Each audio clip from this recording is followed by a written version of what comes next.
आज 13 रजब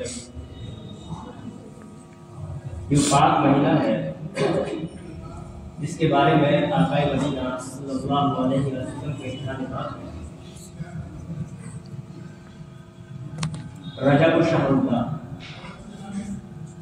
अल्लाह के महबूब इरशाद फरमाते हैं कि रजब अल्लाह का महीना है, रजब अल्लाह का महीना है। और फिर फरमाया शाहरु शाबान वाला, यानी शाबान मेरा महीना है, रजब किसका महीना है? अल्लाह का, और शाबान आखिर तुम्हारा मेरा महीना। और फिर फरमाया कि जो रमजान शरीफ है ना, वो मेरी उम्मत का महीना।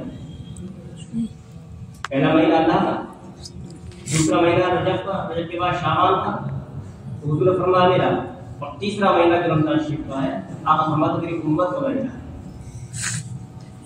इसमें बहुत सारे राज हैं। क्यों कि आकाए मदीना सैयद आलम सल्लल्लाहु अलैहि वसल्लम का फरमान आलिशान है कि अल्लाह ने सबसे पहले मेरे नूर को पैदा किया। सबसे पहले अल्लाह ने मेरे नूर को पैदा किया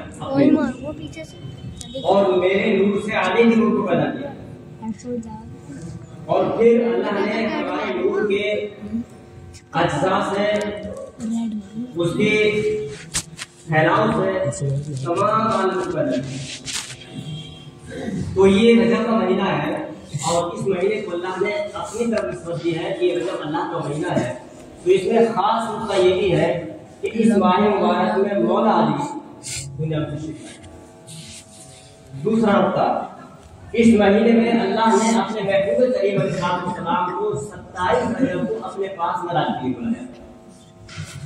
ये दो अहम चीजें इस महीने के अंदर, तो अल्लाह ने इस महीने को अपना महीना बना दिया।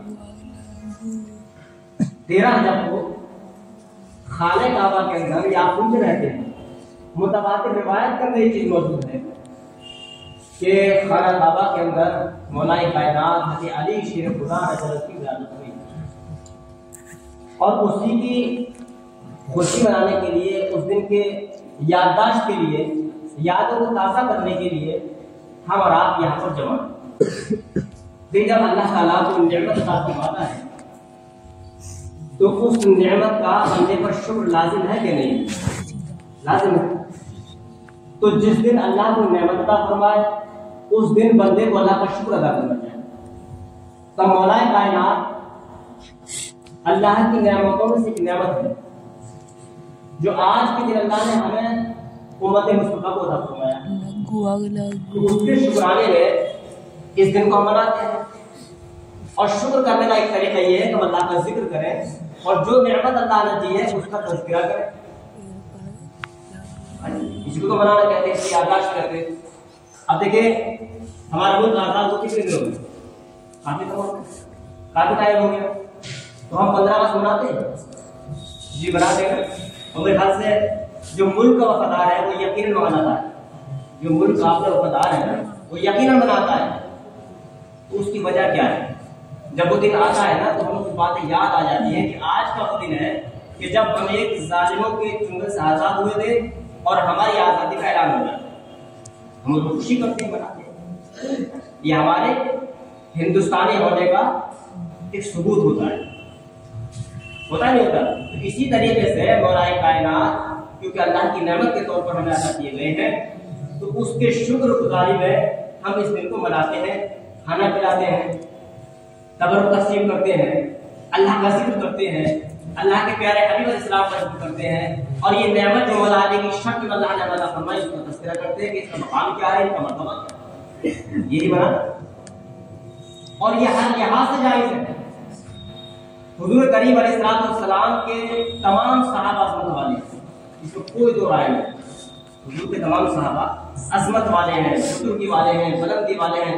जमात सहाबा जैसी जमात इस आसमान में नहीं दिखी, जमात सहाबा जैसी जमात इस जमीन पर पैदा नहीं हुई, लेकिन उनकी अज़मत अपनी जगह पर।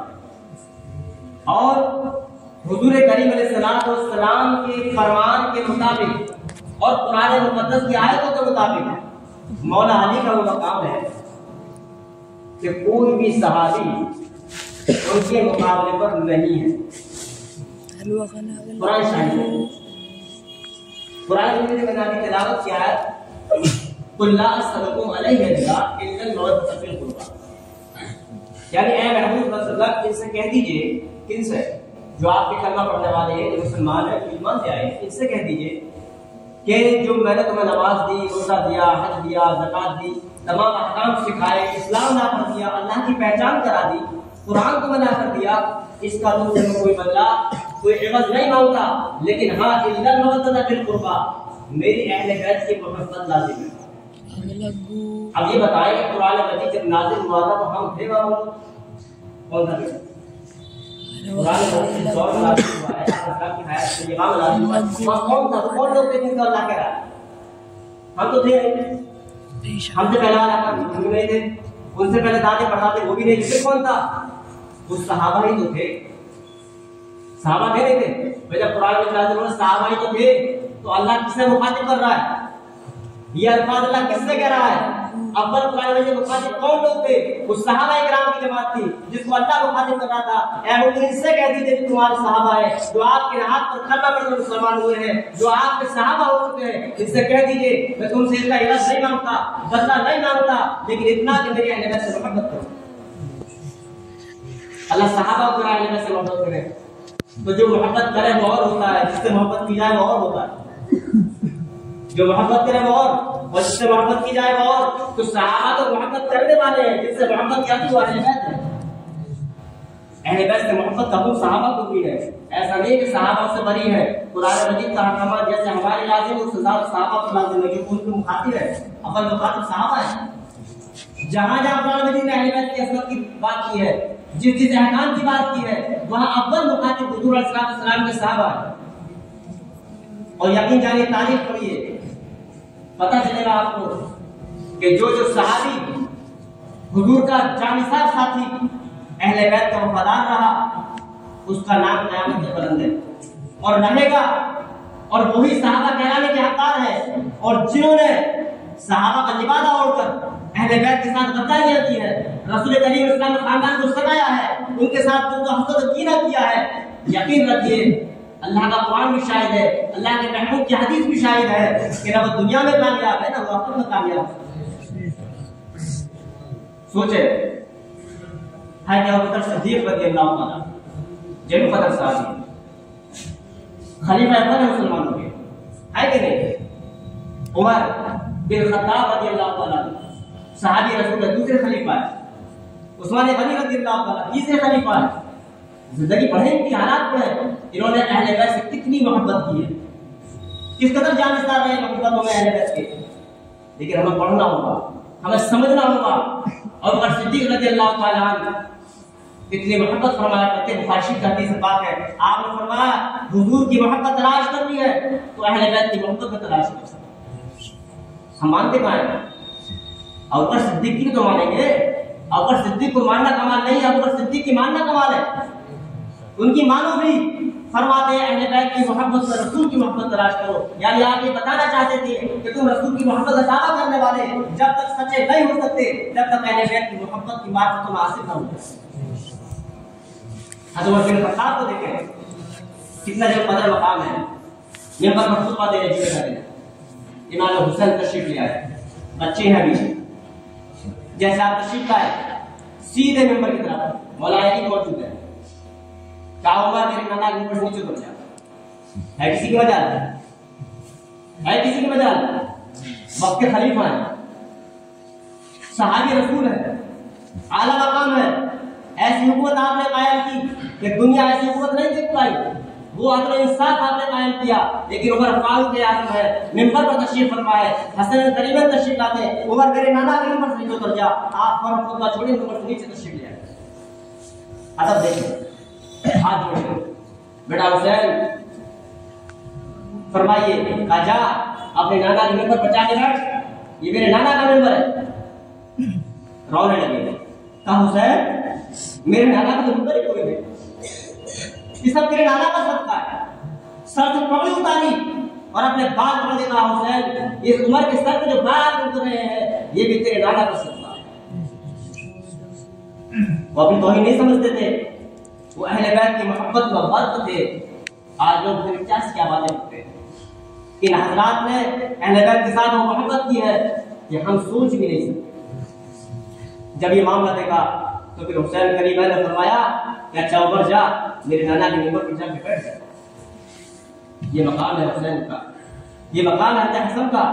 ये वो खानदान है कि जिनके दरवाजे पर फरिश्ते भी भिखारी बनकर तशरीफ लाते हैं।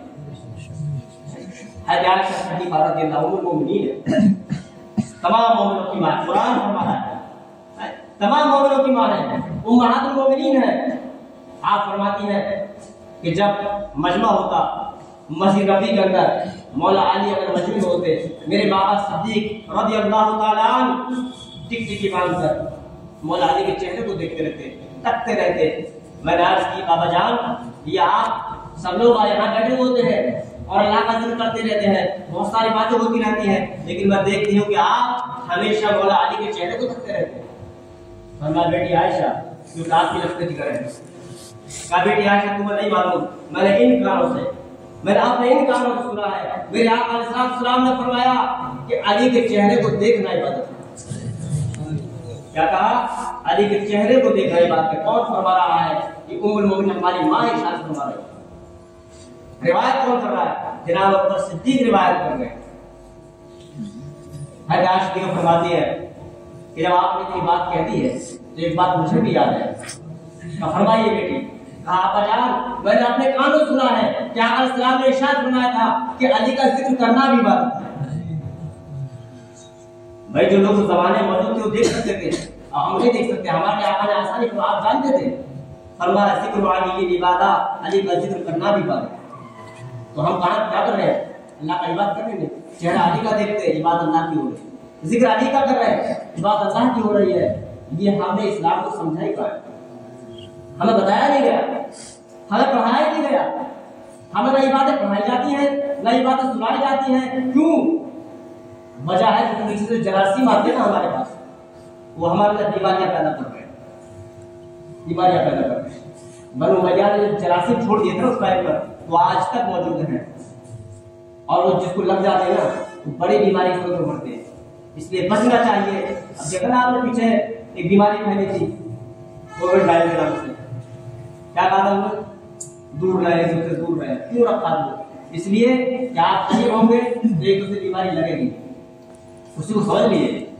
अगर आप जिनको जरासीम लग चुके हैं उनसे अगर दूरी ना बनाए तो हो सकता है आपको बीमारी लग जाए। इसलिए चाहिए कि हमें नबी का दामन थामना है और उन्हीं बातों को अपने अंदर लाना है जो आप ने इरशाद फरमाई है। नबी अकरम इरशाद फरमाते हैं कि जिसने अली से मोहब्बत की उसने मुझसे मोहब्बत की, जिसने अली से दुश्मनी की उसने मुझसे दुश्मनी की। और एक मौके पर अल्लाह के रसूल ने हाथ उठाकर अल्लाह की बारगाह में दुआ की, ऐ मेरे मौला, मैं अली से मोहब्बत करता हूँ, तू भी इनसे मोहब्बत कर। मौला अली भी थे, इमाम हुसैन भी थे, इमाम हसन भी थे। अल्लाह के रसूल फरमा रहे मैं इनसे मोहब्बत करता हूँ, या अल्लाह तू भी इनसे मोहब्बत कर। या अल्लाह जो इनसे मोहब्बत करे तू इनसे भी मोहब्बत कर। और फरमाया जो इनसे दुश्मनी रखे, या अल्लाह तू उससे दुश्मनी रख। जो इनकी मदद करे, या अल्लाह तू इनकी मदद कर। या अल्लाह जो इन्हें सताए तू उसे माफ न करना। अब मुझे बताओ, नबी की दुआ कबूल होती है कि नहीं होती? होती है।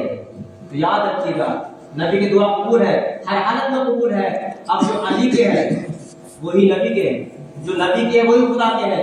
जो अली के दोस्त है वो नबी के, और जो नबी के हैं वो खुदा के दोस्त है। और यकीनन जिसने अली को राजी कर लिया उसने नबी को राजी कर लिया, जिसने नबी को राजी कर लिया उसने खुदा को राजी कर लिया। और यहाँ नाराजगी की, वहाँ नाराजगी, वहाँ नाराजगी, तो उसका ठिकाना एक ही है। अल्लाह फरमाता है जिसने मुझसे जंग का ऐलान किया, जिसने मेरी नाफरमानी की, जिसने मेरे महबूब को सताया, उसको ईज़ा दी, उसके लिए मैंने एक ठिकाना बनाया है जिसका नाम जहन्नम। इसलिए हमें चाहिए हम समझे बात को, गौर करें, सोचे, रो में ना बह जाए, तादाद पर ना देखें। तादाद तो कभी ना चाहिए, तादाद हक का मयार नहीं है। मैदान बदर देखें, तादाद किसकी ज्यादा थी? मैदान अहद देखें, तादाद किसकी ज्यादा थी? मैदान खंदक देखें, दीगर तमाम जो जंग हुए हैं, जितने गज़वात हुए हैं, मैदान करबला देखें, तादाद किसकी ज्यादा थी? तादाद कभी इसका याद नहीं है। हक हक होता है, हक बोलिए तो अल्लाह के रसूल ने फरमाया है, जो अल्लाह के रसूल ने फरमा दे वो हक है, उस पर कायम रहेंगे, इंशाअल्लाह कामयाब रहेंगे, उससे हट जाएंगे, कामयाब नहीं मिलेगी। बस अल्लाह से दुआ यही है कि अल्लाह हम सबको नबी और आले नबी की मोहब्बत पर कायम रखे। इन अल्लाह की मोहब्बत अगर हमारे दिलों में है तो इंशाअल्लाह हमारे टूटे फूटे आवाज में अल्लाह की बारगाह में कबूल है। और अगर इनकी मोहब्बत हमारे पास नहीं है तो फिर इंसान चाहे जो कर ले, काबिल कबूल नहीं है। इसलिए अल्लाह की रहमत और उसके करम पर हम शुक्र अदा करते हैं तो उसने हमें तौफीक दी कि हम अल्लाह के नबी अलैहिस्सलाम का आपके अहले बैत के बात का जिक्र करने के लिए यहाँ बैठे हैं। अल्लाह ताला के जो गलतियों की माफ फरमाए हमारी, और